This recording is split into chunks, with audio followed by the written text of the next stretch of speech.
noisy today, dropping their bottles in the bin very loudly. I'm gonna go have a word in a minute. Anyways, yeah, I have another channel. It is called That Coffee Bloke. There's football on there, UFC, darts talk, general rambles, just chatting. Just bit of this, bit of that, bit of the other. Head over and subscribe. I'll put a link down below. Right, today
unless I put a pint of lager in the middle of the goal, then there's no chance.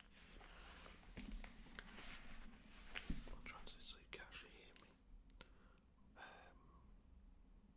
But despite that, Graham kept picking me.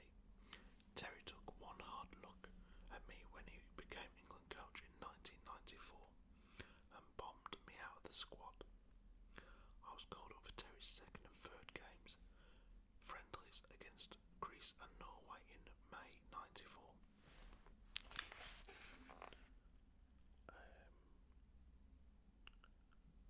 And we met up as usual on the Sunday evening after the FA Cup final at Burnham Beach's Hotel.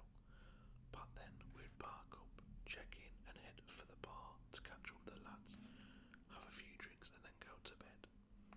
But when every other player and eventually the barman left for upstairs, I wasn't done and carried on drinking until 3 a.m, climbing over the bar to pull my own pints. Someone on Terry's staff had stayed up to keep an eye on me and must have told him. He did pick me on the Tuesday against Greece, and I played the whole game, which we won 5-0. I had a shocker though, and was Greece's best player. The next day he asked me for a chat and said, "You won't be involved with the squad again while I'm England manager." He was true to his word. I didn't even make the bench for the Norway match, and that was it, completely out of the picture. I wish I could say I was distraught when he told me, but I was far too gone. I was defiant, more weeks off, more time for drinking, gambling, and my latest addiction, which was the cocaine at the time. Okay, now we skip to chapter 8. The Invisible Enemy. Day 1 in rehab. All alone. No wife and kids. No mum and dad. No friends or teammates. No boss. No ground. No football. But also no pub. No dealer. No bookie. I was in Marchwood for 6 weeks in total, much of which was blurred or has blurred in my memory. There were so many tears as I was coaxed out my shell and learned to trust the therapy and the people I was with, that it's hard to remember specific details more than the emotions of coming to terms with so much trauma. I listened and I learned to talk, eventually coming to enjoy the discovery of why I did what I did. That phrase, spilling your guts, was what it was like. You emptied yourself in therapy, telling everyone what you'd done. Reflecting on it and analysing what motivated the behaviour that had brought you to your knees, as well as the tears and remorse. There were uplifting moments of support from fellow addicts, the doctors and staff as we built a bond, but the paranoia was still raging at times, and when someone was allowed to leave and a new person joined, I was worried until I'd sussed them out properly that they might have been a reporter looking to record everything. I said everything I said and stitched me up in the papers. I must admit I confronted a newcomer with my suspicions, only to be put in my place when she revealed she had no idea who I was or how I could possibly be famous. Bit of a kick in the teeth, that, isn't it? Thinking this woman's there to, talk about him, and she didn't even know who he was.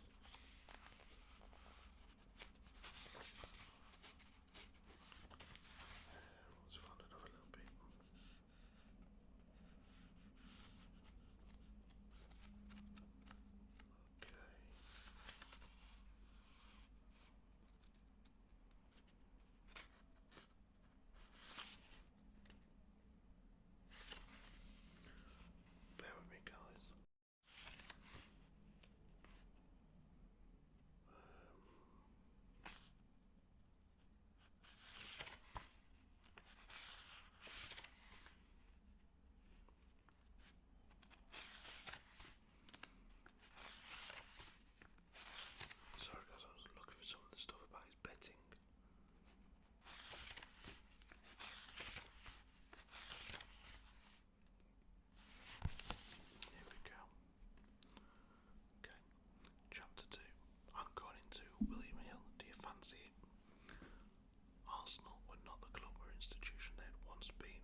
still had the old class of the marble halls and the bust of Herbert Chapman, which the apprentices had to polish once a week.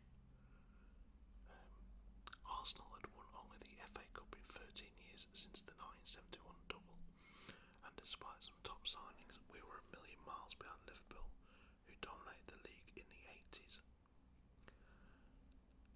And he goes on to say how he was on an apprentice to start with.